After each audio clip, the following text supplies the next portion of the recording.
Agora você ouve uma palavra de vida com o pastor Érico Rodolfo Bussinger.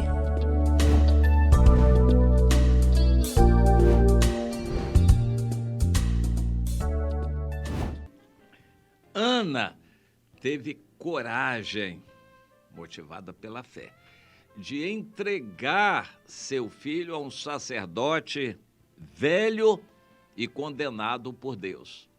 A Ana podia não saber tudo sobre as profecias de Deus ao sumo sacerdote Eli, mas ela sabia da fama que os filhos dele tinham, porque a Bíblia diz que a fama da má conduta dos filhos de Eli, Ofni e Finéias, essa fama varria o país inteiro. O país inteiro sabia das maldades e dos pecados que aqueles sacerdotes cometiam. A Ana sabia disso. Bom, e provavelmente o povo também divulgava que o pai não tomava providência nenhuma, era leniente, tolerante com o erro. Quando as pessoas passam notícias avante, elas passam o que elas sabem. As coisas erradas que os sacerdotes Ofni e Finéias faziam apontavam também para a permissão, a tolerância do pai, de forma que o pai também não devia ter boa fama em Israel. Não era espiritual, não era um homem de oração, não se interessava pelo bem-estar do povo, tanto é que deixava os filhos fazerem aquilo, e o Senhor diz que ele aproveitava para se engordar daquelas coisas erradas que os filhos faziam. Então ele gostava e passava a mão na cabeça. O povo, de um modo ou outro, sabia disso, e a Ana sabia também. Porém, ele era o sumo sacerdote. Bem ou mal, mais mal do que bem, ele era o sumo sacerdote que representava a autoridade de Deus. E a Ana tomou essa decisão, e eu acho muito interessante isto, que a Ana pudesse ter essa fé, mas ela fez um voto a Deus. Quem representava Deus era o sacerdote aqui na terra. E assim, ela sabia que estava entregando o filho a Deus. Podia, na cabeça dela, imaginar que os outros poderiam abusar da criança, que ensinariam um caminho errado à criança. Ela confiou em Deus. Senhor, cuida dessa criança. Eu estou entregando a ti. Senhor, cuida dessa criança. É o pensamento que todas as mães e pais deveriam ter ao consagrar um filho ao Senhor. E eu procuro dar um pouco de seriedade a este ato quando alguém entrega uma criança ao Senhor, vem consagrar a criança. Há muitos pais que devem fazer como no catolicismo, fazer do batismo uma festa. Vou batizar meu filho, reúne a família toda, vamos uma festa do batismo da criança. É o hábito, mas no meio evangélico, eu acredito que muitos pais façam da mesma maneira. Aproveitem para fazer uma festa, um ajuntamento dos familiares enfim, se alegrarem, vamos pedir a bênção. Afinal de contas, quem é que não quer a bênção de Deus para seus filhos?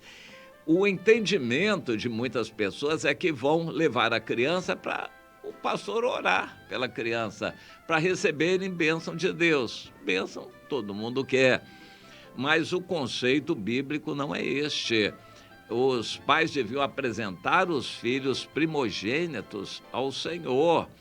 E havia alguma determinação sobre isto. Quando então se apresenta uma criança ao Senhor, os pais têm que estar conscientes do que estão fazendo. Eu me lembro daquela mãe que, quando um filho, aos 7 anos de idade, manifestou uma situação de enfermidade, ela pensou muito. E o filho, muito espontâneo, disse: mãe, pode ficar tranquila que eu já estou preparado. Preparado para quê, meu filho? Para partir, está com o Senhor. 7 anos. E ela sentiu tremer o coração ao Senhor. Ela lembrou: eu entreguei meu filho ao Senhor. E foi entregue. Porém, eu peço, deixa ele um pouco mais comigo. Eu achei muito interessante aquela expressão, eu entreguei, o Senhor tem direito de levá-lo. Se é por essa enfermidade, se é por alguma coisa que vai acontecer, o Senhor tem direito de levá-lo. O filho é teu. E enquanto estiver comigo, eu quero ensiná-lo nos teus caminhos. Eu sempre peço que os pais façam esse compromisso de fazer todo o seu empenho para ensinar a criança no caminho do Senhor.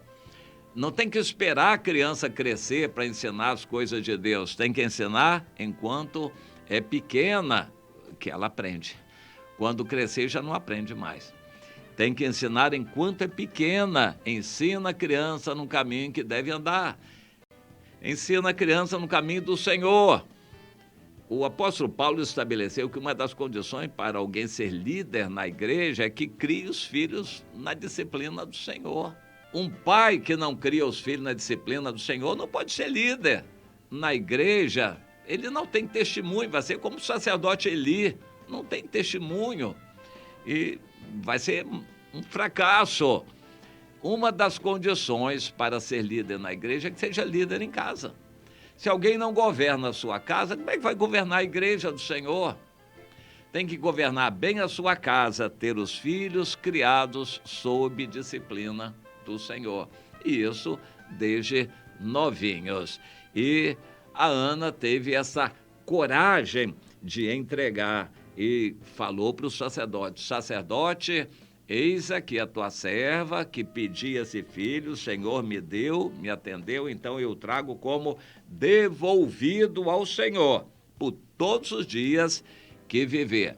E entregou o filho. O coração deve ter partido naquele momento ali. A Ana deve ter sentido muito aquela dor quando despediu, quando deu adeus para o filho à distância. Ela deve ter chorado muito e é compreensível. Um filho que ela criou bem, que, digamos, aos 2 anos por aí, já estava bem encaminhado, um menino maravilhoso, e quando ela entregou, e deve ter doído muito o coração. Mas Deus permitiu que aquilo redundasse para o bem, e o Samuel assim foi criado para ser o salvador daquela nação, naquela situação. Que Deus nos dê esse entendimento. Você quer entregar um filho ao Senhor, entregue desde pequeno, mas entregue mesmo. Você quer entregar o seu Isaac? Você quer entregar a sua casa, seu carro, seus bens, sua vida, seu eu, tomar a cruz para seguir a Jesus? É entregar com vontade, é entregar de verdade, é entregar mesmo. Não é fingir que está entregando, não. Que Deus abra o seu coração para entender isso. Qualquer coisa que você deixar, e para seguir a Jesus tem que deixar tudo. Tem que deixar tudo para seguir a Jesus, inclusive filhos. Você já entregou seus filhos ao Senhor? Você que tem filhos, já os entregou totalmente ao Senhor? O que você tem, já entregou totalmente ao Senhor? Pense nisto.